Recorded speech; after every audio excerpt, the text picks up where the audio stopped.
आमना, कैसी हैं आप? मैं ठीक हूँ, आप कैसी हैं? मैं बिल्कुल ठीक, अल्लाह का शुक्र।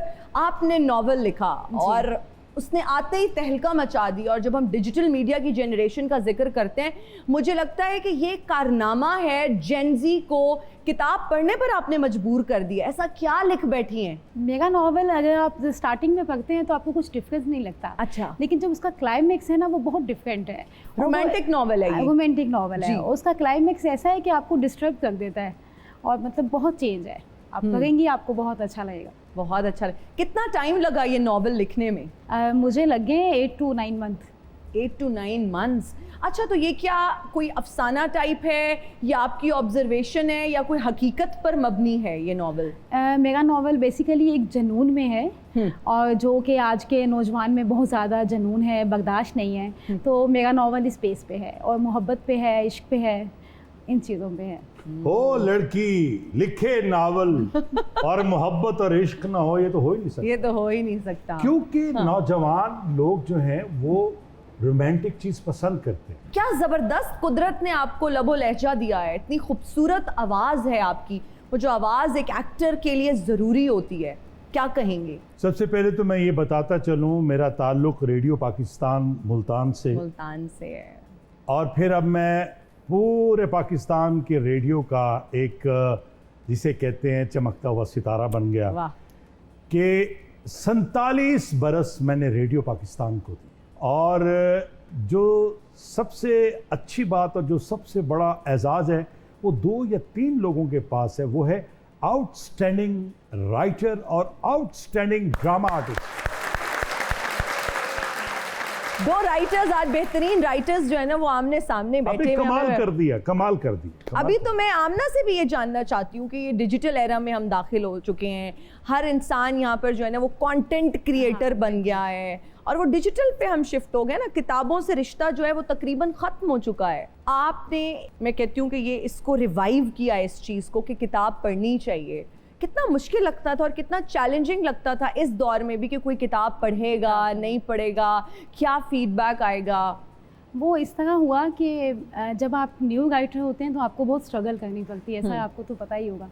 तो उसमें ये है कि मुझे बहुत स्ट्रगल करनी पड़ी। हर बंदे ने कहा नहीं आप न्यू राइटर हैं, मतलब ज़्यादातर तो ये होता था कि मेरी स्टोरी कोई देखता ही नहीं था, देखे बिना ही बोल देते थे कि नहीं हमने नहीं लेनी। बिल्कुल बिल्कुल। तो फिर हुआ ये कि जो मेरे सर थे, उन्होंने जब मेरी स्टोरी देखी, सजाद गोहर सर, और जब उन्होंने देखी तो उन्होंने कहा आप इस पर नॉवल बनाएं। जब मैंने इस पर नॉवल लिखा तो मैंने फिर सबसे पहले सेंड किया खलीलुर रहमान कमर सर को।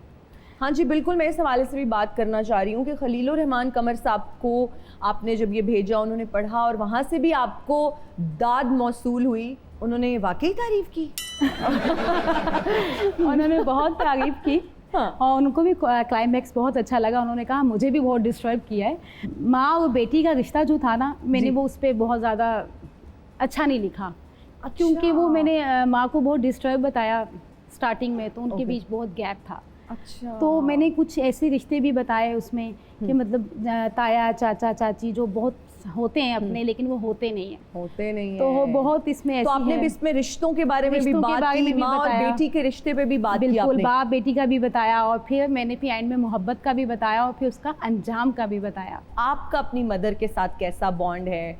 वैसे तो मैंने देखा है वो आपके साथ भी आई हैं और बड़ा अच्छा आपका बॉन्ड है, लेकिन क्या आपकी अपनी कोई पर्सनल एक्सपीरियंसेस भी हैं इस नावल में, या आपकी अपनी ऑब्जर्वेशंस हैं? मेरी अगर अपनी पर्सनल है तो मोहब्बत में है, लेकिन मेरी अपनी मदर के साथ बहुत अच्छी बॉन्डिंग है माशाल्लाह से। अल्लाह पाक उनको ज़िंदगी दे, आमीन। और हमेशा से यही दुआ है। तो मेरा नावल का बेसिक पे ये था कि एक लड़की है जो बहुत ज़िद्दी है, जनूनी है, और उसको जो चीज़ चाहिए उसको हर हाल में चाहिए। और जब उसका क्लाइमेक्स ऐसा है कि मतलब आप हिल के रह जाते हो, थोड़ा सा मुश्किल है। ज़बरदस्त। गिलानी साहब, बहुत सारे एक्टर्स जो है ना वो जवानी में क्रिकेटर्स बनना चाहते थे, और आप भी उन्हीं में से एक हैं कि आप भी जवानी में चाहते थे कि मैं क्रिकेटर बनूं। इज़ दैट ट्रू जनाब? और इंज़मामुल हक साहब आपके जूनियर है। इंज़मामुल हक मुझसे जूनियर है, आपसे जूनियर, और मैं उनके बड़े भाई इंतज़ारुल हक के साथ क्रिकेट खेलता रहा हूँ। लेकिन हमारा जो खेल था ना वो इस तरह नहीं था कि हमने क्रिकेटर बनना, वो हमारा इतना था कि बस मुल्तान की हद तक, वो उस तरफ हम खेलते थे कि चलो एक शुगर लगा हुआ है। अच्छा, एक बात मैं कहना चाहूँगा, मैंने पिछले दिनों कल परसों ये किसी दिन मैंने वो देखा, वो बबरिक शाह मोहम्मद अली साहब के बारे में बात जी। हो रही थी। वो आप हमारे शो में ही आपने देखा होगा। जी जी, बबरिक मैंने वो शाह, देखा। जी। तो मैंने कहा अगर किस्मत मुझे ले गई तो मैं लोगों को बताऊंगा कि मोहम्मद अली साहब क्या है। और मोहम्मद अली साहब की जो आवाज़ या जो अंदाज है, सिर्फ 2 आर्टिस्टों को इसकी इजाज़त, एक अदाकार अमानुल्लाह साहब, अल्लाह उनके दर्जात बुलंद करे, और दूसरे अदाकार उमर शरीफ साहब। उमर शरीफ साहब ने ज़ेबा और मोहम्मद अली साहब बैठे हुए थे, आके इजाज़त लेके उसके बाद उनकी परफॉर्मेंस की, जो वो आलू ले और ये वो इस तरह का वो जो बता रहे थे। तो ये 2 अदाकारों के अलावा कोई तीसरा बंदा नहीं आया जो अदाकार मोहम्मद अली साहब के लहजे में, आवाज़ में और उस घन गरज में कुछ बोल सके। वाह वाह, ये ओके। अमानुल्लाह ये साहब तो- और उमर शरीफ, उमर शरीफ साहब, ये 2 लोगों को ही इजाजत। तो ये एजाज़ है। और उन्होंने कमाल किया, उन्होंने परफॉर्मेंस की, और Justice। मोहम्मद अली साहब हंस हंस के उन्हें दाद दे रहे थे। ये कमाल, उन्होंने ये जस्टिस किया। हाँ, ये बाकायदा। कमाल है। इजाज़त लेके कि यार ये बहुत इंसाफ। अच्छा बोल रहे हैं, और खूब किया।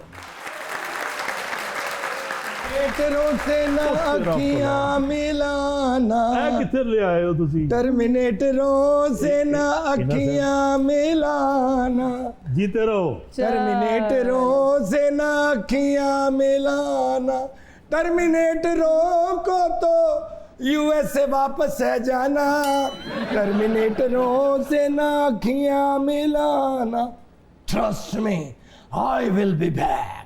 आप आ चुके हैं खैर से। I'll एक be back। कंटिन्यूटी है मेरी कुड़िए, ए मैं ना खवा तो मेरी रहंदी नहीं। वैसे भी तेन हुन मेरे ते ट्रस्ट करना ही पेगा, क्योंकि जिन्नी बारी तेरे प्रोग्राम च मैं आया वा, इन्नी बारी ते सका मामा भांजी दे घर ईद लेके नहीं जाता। और जो भाई खाली हाथ आ जाते हैं बहन के घर, भाई कुछ लेके आते हैं, खाली हाथ नहीं आते। नजरा आप चेक करा। देखे वो खाली हाथ नहीं आए। बंदूक लेके आए, खाली हाथ थे। ना ना अजी ना, थोड़ी क्या बात है।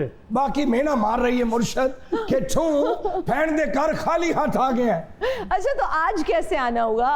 दरअसल आज मैं जाती पर्सनल कम ले आया हुआ। केड़े? मैं अपने मुर्शद मोहसिन गिलानी साहब नु मिलन वास्ते आया हुआ।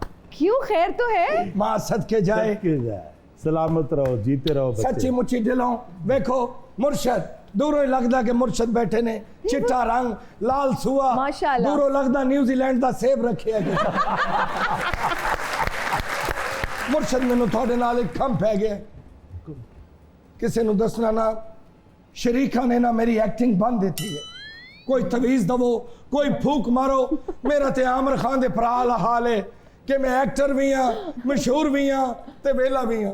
आए, आए। प्लीज कुछ करो मुर्शद। जुल्म। तुसी अमानुल्लाह ते उमर शरीफ साहब दा नाम 100 मरतबा लेना है, ठीक है। नेक नियति दे नाल, ओके, ठीक है। और फिर कहना है अल्लाह मियाँ जिवें उन्हां दा रिस्क खोलिया, उन्हां दा काम खोलिया, मेरा भी रिस्क खोल दे, वाह, और सच खुल जाएगा रिस्क। पहले आप ग्लासेस तो उतारे, हम देखें आप देख किसको रहे हैं। ओए ओए।